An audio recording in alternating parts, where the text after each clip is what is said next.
35 homes gone in hours, water roaring through the streets, cars lifted off the ground like toys, and the HOA president screaming my name from her porch.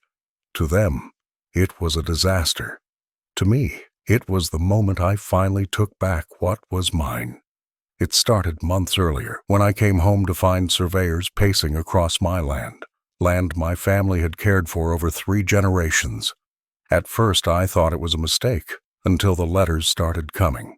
The HOA claimed my property was unassigned common space, a term they twisted to justify stealing it. I fought back with lawyers, proof of ownership, and months of paperwork, but they hid behind loopholes, shady officials, and endless delays. Then came the petty harassment, outrageous fines for imaginary violations, threatening notes in my mailbox, neighbors whispering behind my back, and eventually a fence cutting off a chunk of my own yard. I felt powerless, until I remembered something they didn't know. My dam sat just uphill from their brand new homes. For years, it held back thousands of gallons of water, and on the day they crossed the final line, I turned the wheel, opened the gates, and stood there, as the flood took everything they'd stolen and more. Long before the HOA ever existed, this land was ours. My grandfather bought it right after returning from the service, using every penny he'd saved. Back then, it was nothing but rolling fields, a stretch of oak trees, and a clear stream that wound its way down to a quiet valley. Over time, my father built a small cabin there. Not a big house, nothing flashy, just something solid enough for us to spend summers away from the noise of town. I grew up fishing in that stream, climbing those oaks, and learning how every inch of that property felt under my boots. It wasn't just dirt and grass to me. It was the place where my family's best memories lived. When my father passed, I inherited it. I didn't see myself selling it, ever. I had plans to pass it on to my own kids someday. The dam was already there when I took over, an old but sturdy concrete structure that my father and some neighbors had built decades ago to keep the lower fields from flooding. It created a wide pond that became home to ducks, geese, and every kind of bird you could imagine. I kept it maintained, paid the property taxes, and visited often. I thought in my naivety that as long as I owned the deed, nobody could touch it. But in the quiet moments, when the wind moved through those trees and the pond reflected the sunlight, I never could have imagined that one day this peaceful land would become the center of a war, and that the people trying to take it wouldn't be strangers from far away, but the very neighbors living just beyond the trees. It was a late Thursday afternoon when I first saw him, a man in a bright orange vest pacing along the edge of my property with a clipboard in his hand. At first I thought maybe the county had sent someone to inspect the dam, so I walked over to ask what was going on. But the closer I got, the more I noticed. He wasn't looking at the dam at all. He was planting little neon flags in the ground, taking measurements and scribbling things into his clipboard like he was marking territory. When I called out, he barely looked up. "Just doing a quick survey," he said, as if that was supposed to mean something to me. I asked who sent him, and that's when the first red flag went up, literally and figuratively. He mumbled the name of a development company I'd never heard before, then quickly packed up his equipment like he'd been caught doing something he shouldn't. I remember standing there, watching his truck disappear down the dirt road, feeling that strange unease you get when you know something isn't right but can't put your finger on it. Later that week, I saw more of them, 2 men this time, walking my property line with a giant measuring tape, whispering to each other, and completely ignoring me when I called out. They didn't have county logos on their vests, no official IDs, nothing. Just strangers walking my land like it was theirs. That night I dug through my file cabinet to pull out the deed, just to remind myself in writing that this land belonged to me. I even checked the county records online and everything was still in my name. But the thing about trouble is, it doesn't usually knock on your door all at once. It starts with small signs. And these surveyors were the first warning that something much bigger was headed straight for me. A week after the last surveyor disappeared down my road, the first letter showed up in my mailbox. It came in a plain white envelope, no return address, but the second I unfolded it, the header jumped out at me. Homeowners Association of Willow Creek Estates. I didn't live in Willow Creek Estates. In fact, my land wasn't even part of their neatly manicured neighborhood. There was a stretch of woods and a creek between us. The letter was full of formal language, talking about reclassification of property and integration into the community, as if my land was just another empty lot they could fold into their HOA like it was a game board. I crumpled it up, tossed it aside, and told myself they'd made a clerical error. But then came the second letter, and the third. Each one sounded more assertive, more confident, as if my ignoring them meant I agreed. They started listing planned community enhancements, paved roads, playgrounds, a community pool, all of which, according to their little map, would sit smack in the middle of my land. And in the fine print at the bottom, there it was. We are moving forward with development under the assumption of mutual benefit and tacit approval. Tacit approval, their fancy way of saying, if you don't fight us, we'll just take it. By the fourth letter, they were demanding I attend a meeting to formalize the transition. I didn't go. I sent them a certified letter stating my ownership, attaching a copy of my deed, and telling them to stay off my property. But what I didn't know then was that these letters weren't requests.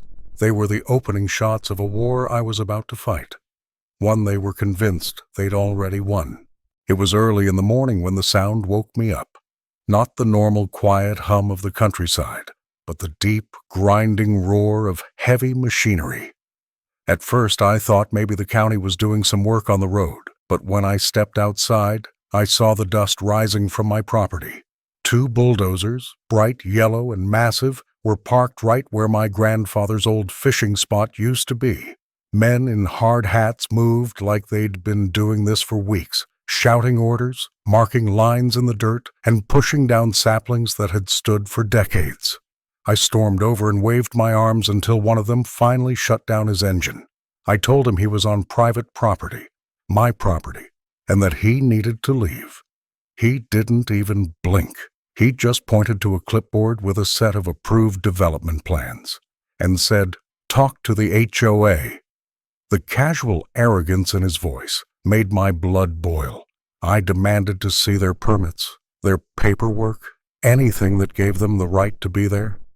They had nothing, or at least nothing real. One guy muttered something about preliminary authorization before climbing back into his machine and firing it up like I wasn't even standing there. I called the sheriff, thinking the law would be on my side, but when the deputy showed up, he barely glanced at the scene before telling me it was a civil matter and that I'd have to take it up in court. By the time they left that evening, they'd flattened a stretch of land I'd known since childhood. It hit me then. The letters had been warnings, but the bulldozers were a declaration. They weren't asking anymore. They were taking. And if I didn't act fast, they'd erase every trace of my family's history from that land before the week was over. I'd heard her name before I ever saw her face. Mrs. Carolyn Whitmore, president of the Willow Creek Homeowners Association. Her signature was on every letter they'd sent me, written in perfect looping cursive like she was signing off on royal decrees. I decided if the bulldozers were still there in the morning, I was going straight to her. Sure enough, when I woke up, the rumble of engines was already in the air. I drove the mile down the road to the pristine gates of Willow Creek Estates. Every house looked like it had been cut from the same magazine. Trimmed lawns, identical mailboxes, and not a single leaf out of place. At the end of the main street, I found her, a tall, thin woman in a spotless white blouse, standing on a perfectly manicured lawn, clipboard in one hand and a phone in the other. She looked me up and down like she could size me up in a single glance, and already didn't like what she saw. Before I could even speak, she said, "You must be Mr. Reynolds. I assume you're here about the transition." Transition, that was her word for stealing my land.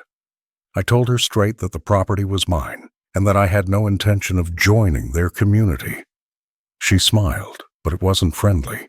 It was the kind of smile that says, "I've already won."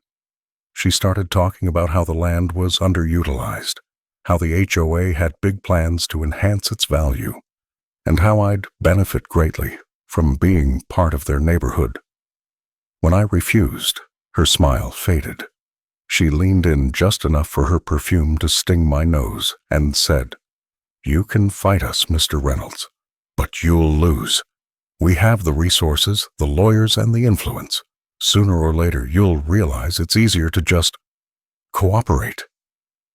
That was the moment I knew this wasn't going to be a polite disagreement. This was a power play. And Caroline Whitmore? She was the kind of person who'd burn the whole forest down if it meant she could plant her own flowers in the ashes. The morning after my little meeting with Caroline Whitmore, a thick manila envelope landed in my mailbox. No return address again, but I already knew who it was from. Inside was a stack of legal documents, contracts, property assessments, and a letter from a law firm I'd never heard of, dripping with polite threats. They were claiming my land had been reclassified under some obscure county zoning change that, according to them, allowed the HOA to integrate it for community development. The kicker? The so-called reclassification had been pushed through at a county meeting I hadn't even known about, buried in an agenda full of things like road repairs and park renovations. I called 3 different lawyers that day. The first told me he didn't take on HOA cases.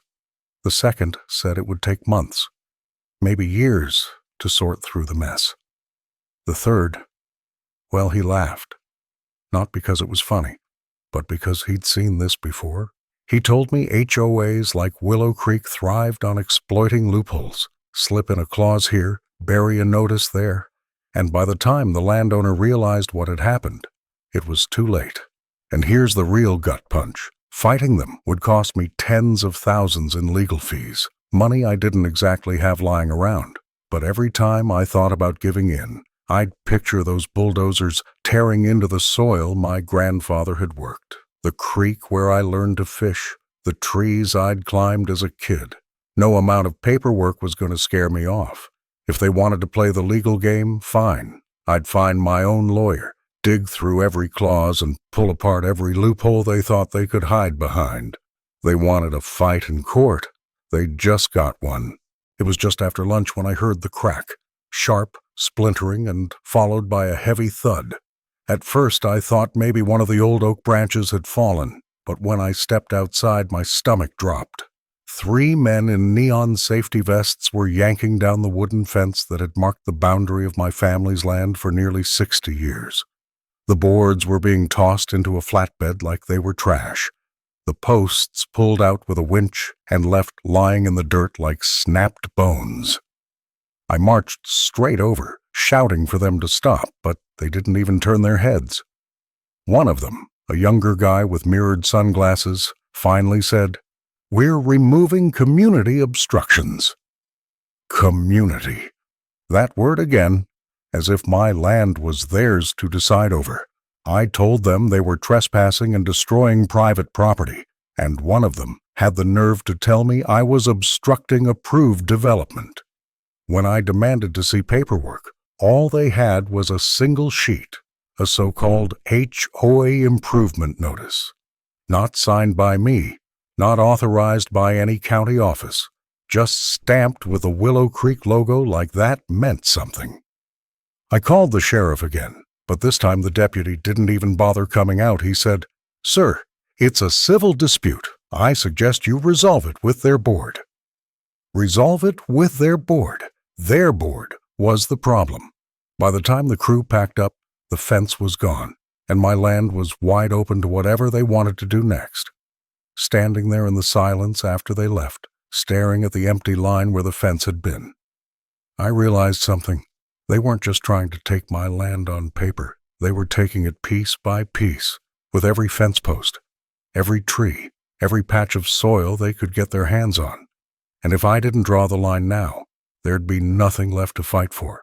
That night I sat on the porch with a cup of coffee gone cold, staring out toward the back of my property. Beyond the tree line, past the tall grass and the deer trails, ran the old creek, my grandfather's pride and joy.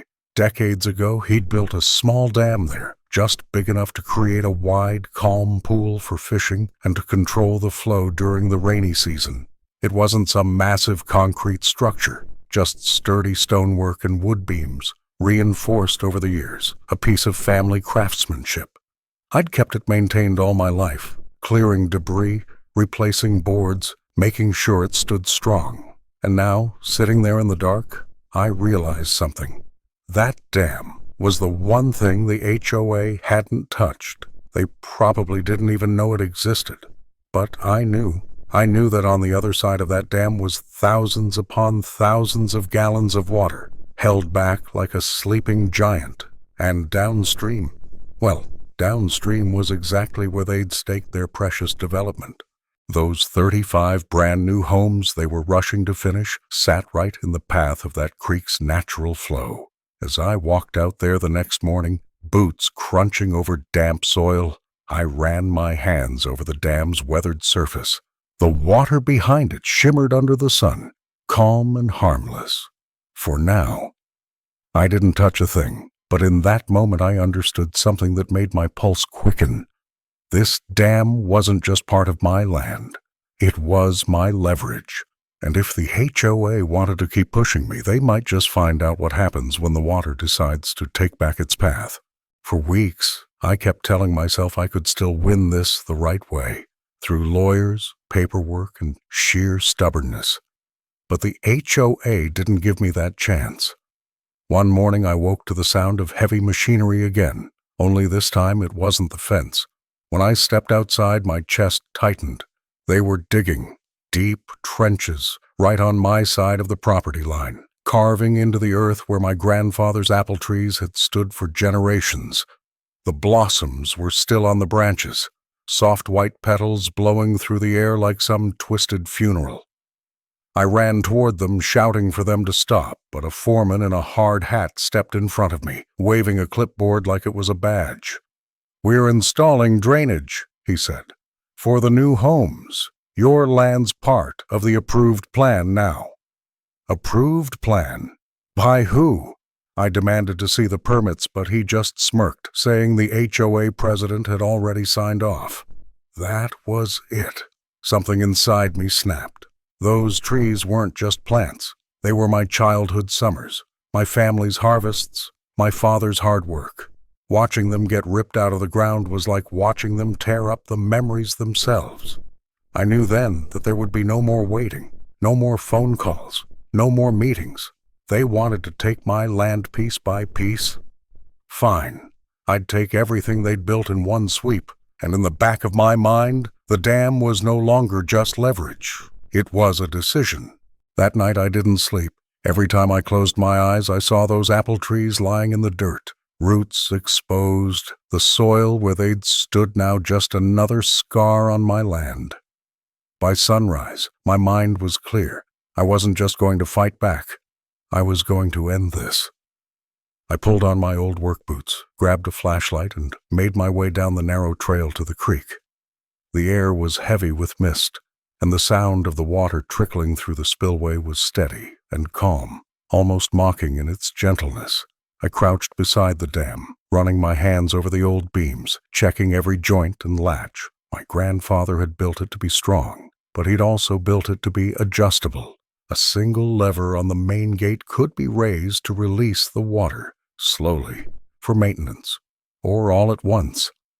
I oiled the rusted hinges, cleared out the debris that had built up, and tested the mechanism. It moved smoothly, almost too smoothly, like it had been waiting for this moment. As I worked, I could see the reflection of the new houses in the still water, shiny siding, manicured lawns, all lined up in the floodplain like dominoes. They thought they'd taken control, but in truth, every nail, every shingle was sitting at the mercy of this dam. I made sure everything was ready. Then I covered my tracks. No one would know I'd been there. I walked back to the house with a strange calm in my chest. The plan wasn't just forming anymore. It was ready. All I had to do was wait for the right moment, the perfect spark to justify pulling that lever. It was mid-afternoon when I received the last straw. A formal notice slipped under my door, typed in cold, precise language. The HOA was fining me again, this time for obstruction of community planning and threatening legal action if I didn't remove certain trees and shrubs. They didn't care that the trees were part of my family heritage, that the shrubs marked the edges of my property, or that the land had been mine for decades. I crumpled the paper in my hands, pacing back and forth in the living room. Every day they pushed, every day they encroached, every letter, every bulldozer, every petty fine had led me here. I remembered the bulldozers ripping through my grandfather's apple trees, the fence they tore down, the surveyors measuring and marking my land like it was public property. I thought about the dam behind my house, about the thousands of gallons of water lying quietly, waiting. And in that moment, a strange calm washed over me. I knew what I had to do. This wasn't just about taking back the land. This was about making them understand, in a way they'd never forget, that some things are not theirs to claim. I walked to the back of the property, past the tall grass, past the pond, and looked at the dam. For the first time, I let myself imagine what would happen if that water was released. I could almost hear the rushing, the chaos, the shock in their voices, and for the first time in weeks, I smiled. The breaking point had come, and they'd never see it coming. The evening before, I walked the perimeter of my property one last time, making mental notes of every slope, every ditch, every small creek that connected to the main pond behind the dam. The sun was setting, painting the sky in shades of blood orange and purple, and the air was heavy with the scent of wet earth.